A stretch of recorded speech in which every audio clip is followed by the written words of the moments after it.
굿모닝 마켓입니다. 뉴욕 증시는 걱정의 벽을 타고 오르고 있습니다.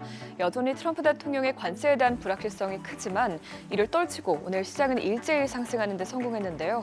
오늘은 트럼프 대통령의 철강 및 알루미늄에 대한 관세 부과 계획이 결국에는 미국 내 제조업을 보호할 것이라는 기대감을 형성하면서 전반적인 투자 심리가 개선된 것으로 풀이됩니다.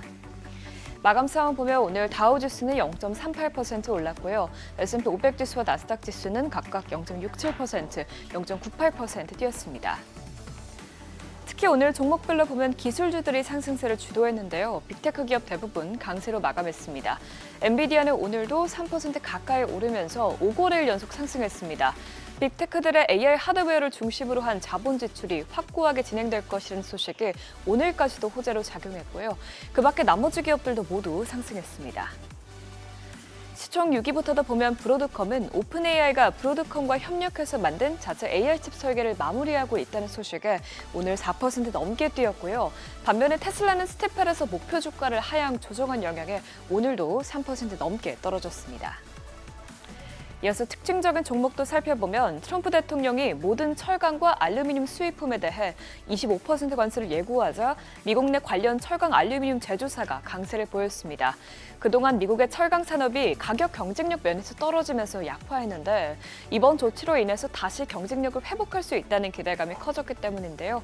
오늘 클리블랜드 클리프스는 17% 넘게 급등했고요. 뉴코는 5.58%, US 스틸도 5% 가까이 상승한 것으로 나타났습니다.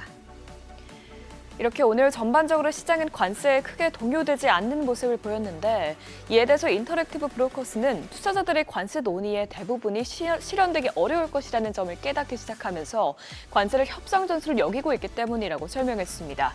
그러면서 관세가 글로벌 무역을 방해하기보다는 미국 경제 상황에 도움이 되면서 관세의 결과가 우려했던 것보다 훨씬 좋을 가능성이 높다고 평가했습니다.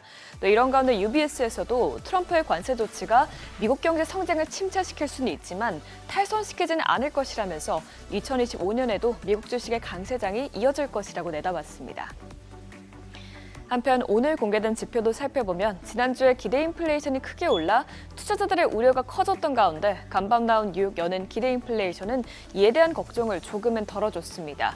조사에 따르면 1년 후와 3년 후 기대 인플레이션은 1월에 모두 3%로 나오면서 직전달과 변동이 없었습니다. 물론 5년 후 기대 인플레이션은 전달 대비해서 소폭 오르긴 했지만 그래도 전문가들은 비교적 기대 인플레이션이 안정적으로 유지되고 있는 것으로 보인다고 평가했습니다. 또 오늘 클리블랜드 연방준비은행이 발표한 조사 결과에서도 응답자들은 향후 12개월 동안 소비자 물가지수가 3.2% 상승할 것으로 예상해 지난 10월에 3.8%에서 크게 하락한 것으로 나타났는데요. 이번 주 후반에 나올 물가 데이터도 인플레이션 우려를 줄여줄지 지켜보시죠.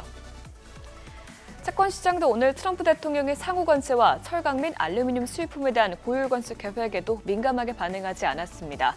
또 트럼프 대통령이 미국 부채 문제에 대해서는 우리가 생각했던 것보다 부채가 적을 수 있다고 말한 것도 채권 시장에 하방 압력을 가했는데요. 오늘 10년물 국채 수익률은 0.01%포인트 소폭 올랐고요.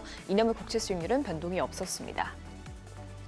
다만 국제유가는 오늘 1% 넘게 올랐습니다. 하마스가 15일로 예정된 인질 석방을 연기하면서 지정학적인 리스크가 다시 커진 것이 유가를 끌어올렸습니다.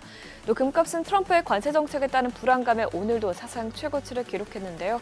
오늘 금선물은 처음으로 온스당 2,900달러 선을 뛰어넘겼습니다. 오늘은 다행히 시장의 관세 우려에서 벗어나는 듯한 모습을 보였는데 조금 전 트럼프 대통령이 철강 및 알루미늄에 대한 25% 관세 부과를 공식적으로 발표하면서 이에 따른 여파에 유의하셔야겠습니다. 굿모닝 마켓이었습니다.